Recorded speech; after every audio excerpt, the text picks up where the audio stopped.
in this video, we're going to take a look at how you can find the IMEI number on the iPhone 12 or the iPhone 12 Pro.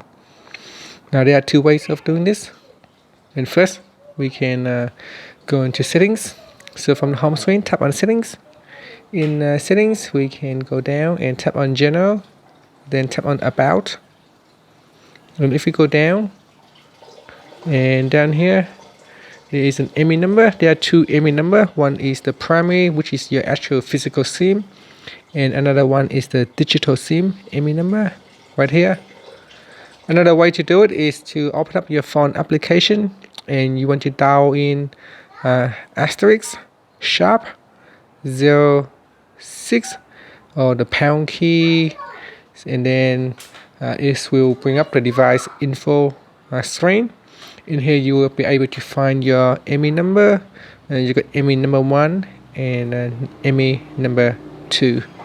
So that's how you can do it.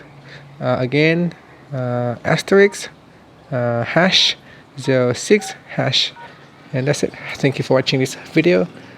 Please subscribe to my channel for more videos.